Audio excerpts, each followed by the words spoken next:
आपली साधी पुरी आपण नेहमीच बनवतो, पण कधी तुम्ही मटारची पुरी ट्राय केलायत का? नसेल बनवलात तर एकदा नक्की बनवून पहा, तुम्हाला आवडेलच. अशी मस्त गरमागरम टम्म फुगलेली मटारची पुरी आणि सोबत बटाट्याची तिखट भाजी एकदम परफेक्ट कॉम्बिनेशन आहे. या हिवाळ्यात या मटारच्या सीझनमध्ये असा ह्या गरमागरम मटारच्या पुरीचा आणि तिखट भाजीचा बेत हा व्हायलाच पाहिजे. रेसिपी पाहायची आहे त्यासाठी व्हिडिओ पहिल्यापासून शेवटपर्यंत नक्की पहा.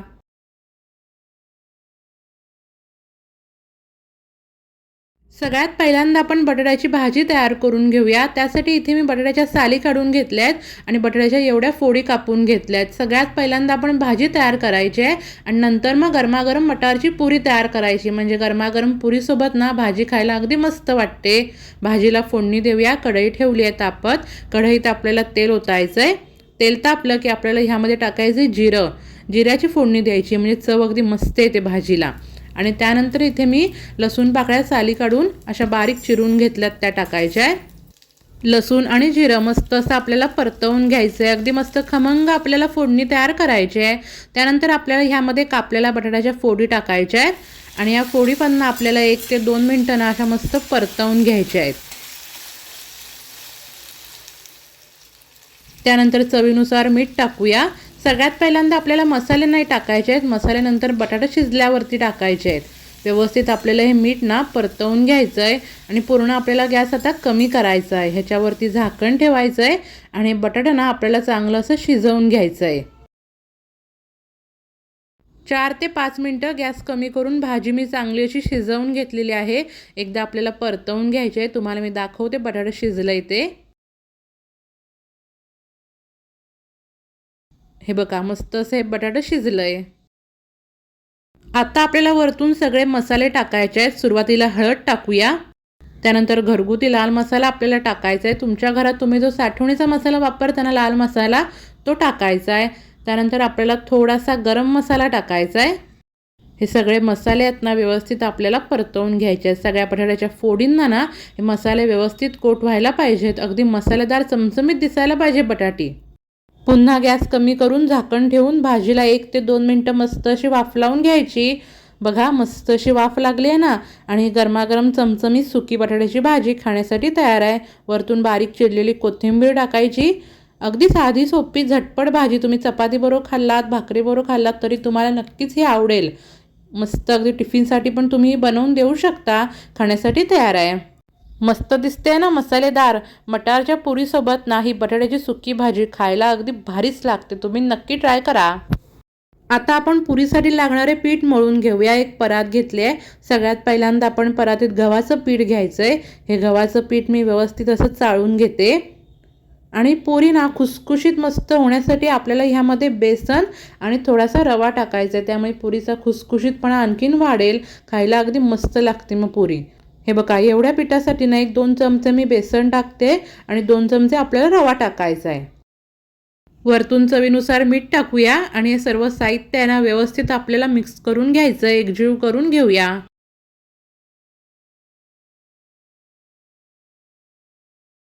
मिक्स करून घेतलेलं आहे. आता आपल्याला ह्यामध्ये ना 2 चमचे कडकडीत तेलाचं मोहन टाकायचं. इथे मी 2 चमचे तेल असं कडकडीत गरम करून घेतलं आहे. हे तेल आपल्याला ह्या पिठामध्ये ना व्यवस्थित मिक्स करून घ्यायचं आहे. चांगलं असं बघा हाताने ना चोळून घ्यायचं आहे. सुरुवातीला पटकन तुम्ही हात टाकू नका. तेल कसं गरम असतं ना, म्हणून असं हळूहळू आपल्याला हे मिक्स करून घ्यायचं आहे. असं तेल टाकल्यामुळे ना पुरीचा खुसखुशीतपणा आणखीन वाढतो. असं बघा व्यवस्थित आपल्याला हाताने चोळून हे मिक्स करून घ्यायचं आहे. त्यानंतर आपल्याला ह्यामध्ये ना थोडं असं पाणी टाकायचं आहे आणि ह्याचा आपल्याला एक गोळा तयार करून घ्यायचा आहे. जसं आपण नेहमी पुरीला पीठ मळतो ना तसंच आपल्याला हे मळून घ्यायचं आहे. म्हणजे एकदम घट्ट ताट नाही, एकदम पातळसं मऊ नाही. आपण जसं चपातीला मळतो त्यापेक्षा थोडं घट्ट आपल्याला हे मळून घ्यायचं आहे.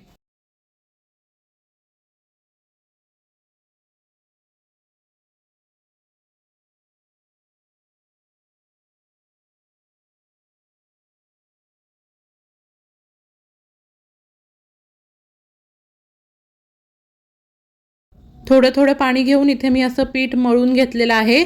तुम्हाला समजत असेल हे बघा मीडियम सॉफ्ट असं आपल्याला हे पीठ मळून घ्यायचं आहे. पुन्हा आपल्याला हातावरती ना थोडंसं तेल घ्यायचं आहे आणि हे पीठ चांगलंसं मळून घ्यायचं आहे. जेवढं तुम्ही हे चांगलं मळाल ना तेवढी तुमची पुरी अगदी मस्त होणार. म्हणून आपल्याला व्यवस्थित हे मळून घ्यायचं आहे.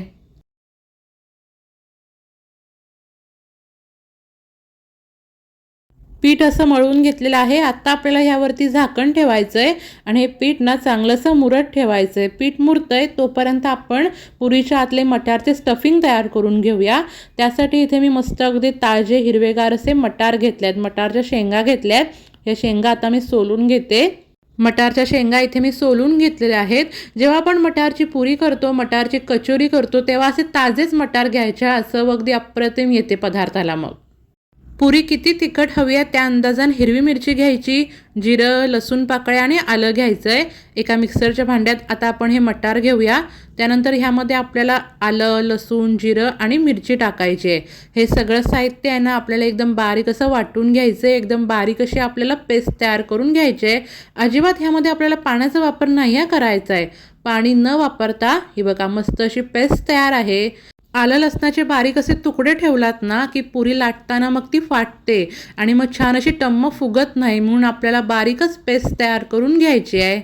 आत्ता आपल्याला ही मटारची पेस्ट आहे ना जरा शिजवून घ्यायची आहे। त्यासाठी कढई ठेवली आहे तापत। कढईत आपल्याला थोडंसं तेल ओतायचं आहे आणि गॅस कमीच करून आपल्याला ह्यामध्ये ना तयार केलेली मटारची पेस्ट टाकायची आहे। ह्यामध्ये थोडीशी हळद टाकूया आणि थोडासा आपल्याला गरम मसाला टाकायचा आहे। चव अगदी अप्रतिम येते पुरीला। चवीनुसार मीठ टाकूया। सगळं साहित्य व्यवस्थित आपल्याला हे मिक्स करून घ्यायचं आहे आणि गॅस मीडियम करून ना आपल्याला ही पेस्ट ना चांगली शिजवून घ्यायची आहे। जशी शिजत जाते ना तसा एक गोळा त्याचा तयार होतो, तुम्हाला मी दाखवते। आता बघा ही ओलसर आहे ना, जशी शिजेल तसं त्याला घट्टपणा येईल।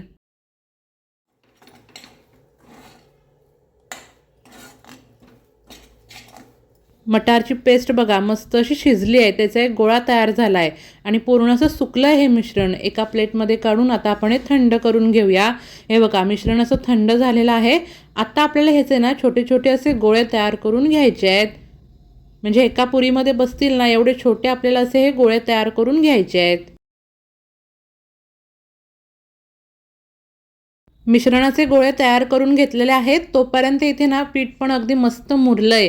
पुन्हा एकदा आपल्याला हे चांगलंसं मळून घ्यायचं आहे आणि या पिठाचे देखील आपल्याला छोटे छोटे असे गोळे तयार करून घ्यायचे आहेत। साधारण लिंबाच्या आकारा एवढे ना आपल्याला हे गोळे तयार करून घ्यायचे आहेत। हे बघा पिठाचा एवढा गोळा आपल्याला घ्यायचा आहे आणि मटारचा त्यापेक्षा थोडा छोटा गोळा घ्यायचा आहे। त्यातल्याच आपल्याला एक पिठाचा गोळा घ्यायचा आहे। जशी आपण मोदकाची पारी करतो ना तशी आपल्याला ह्या पिठाची तयार करून घ्यायची आहे। ह्यामध्ये आपल्याला एक मिश्रणाचा गोळा ठेवायचा आहे आणि हे बघा पीठ आपल्याला हे ना वरती असं आवळत यायचं आहे, हाताने असं वरती आवळत यायचं आहे आणि पॅक करून घ्यायचं आहे। आतलं मिश्रण जर बाहेरच असेल ना तर बोटाने जरा असं दाबायचं, आतल्या बाजूला दाबायचं आणि व्यवस्थित आपल्याला हे पॅक करून घ्यायचं आहे। आणि जे वरती आलेलं पीठ आहे ना ते व्यवस्थित आपल्याला दाबून घ्यायचं आहे आणि असा एक गोळा तयार करून घ्यायचा आहे। हाताने ना जरा आपल्याला हा गोळा दाबून घ्यायचा आहे, म्हणजे आतलं जे मटारचं मिश्रण आहे ना सगळ्या पुरीवर एकसारखं असं पसरेल। थोड्याशा पिठात आपल्याला हे घोळवून घ्यायचं आहे आणि मस्त अशी आपल्याला एकसारखी अशी पुरी लाटून घ्यायची आहे। पुरी तुम्ही एकसारखी सगळ्या बाजून समान लाटून घेतलात ना की पुरी अगदी छान टम्म फुगते, म्हणून आपल्याला मस्त अगदी गोल एकसारखी अशी लाटून घ्यायची आहे।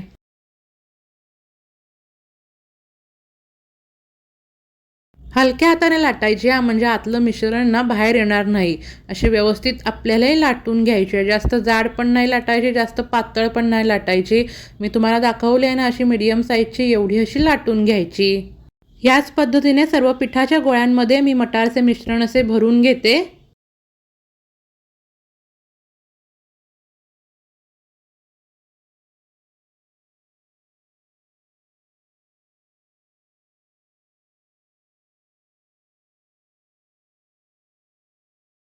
सर्व पुऱ्या मी इथे लाटून घेतलेल्या आहेत। आता आपण ह्या तळून घेऊया। एका बाजूला तेल देखील ठेवलेलं तापत, तेल पण चांगलं असं तापलंय। हे बघा एवढं असं तेल तापलेलं हवा, असे बुडबुडे यायला पाहिजेत। एक पुरी मी अशी तेलात सोडली आहे, अलगद असा झारा लावायचा, मग पुरी बघा आपोआप अगदी टम्म फुगते। बघा फुगली ना अगदी टम्म पुरी, एकदम भारी लागते चवीला। मी म्हणेन तुम्ही एकदा नक्की ट्राय करून पहा, ही तुम्हाला आवडेलच। अशी पुरी तुम्ही बनवलात ना की इथून पुढे तुम्ही साधी आपली नेहमीची पुरी कधीच बनवणार नाही, नेहमी अशी मटारचीच पुरी बनवाल। दोन्ही बाजूने व्यवस्थित अशी मी तळून घेतलेली आहे आणि ह्या रंगावरतीच आपल्याला ह्या सगळ्या पुऱ्या तळून घ्यायच्या आहेत। सर्व तेल असं नितळून घ्यायचं आणि ह्याच पद्धतीने आपण सगळ्या पुऱ्या तळून घेऊया। सारखी उलटसुलट करून आपल्याला पुरी नाही तळायची आहे. एक बाजून चांगली अशी तळली गेली, चांगला असा रंग आला की मगच ती उलटायची आणि दुसऱ्या बाजून चांगली अशी तळून घ्यायची. सारखी उलटसुलट करून तुम्ही तळलात ना की पुरी ना मग तेलकट होते. बघा मस्त अगदी टम्म फुगली आहे ना पुरी.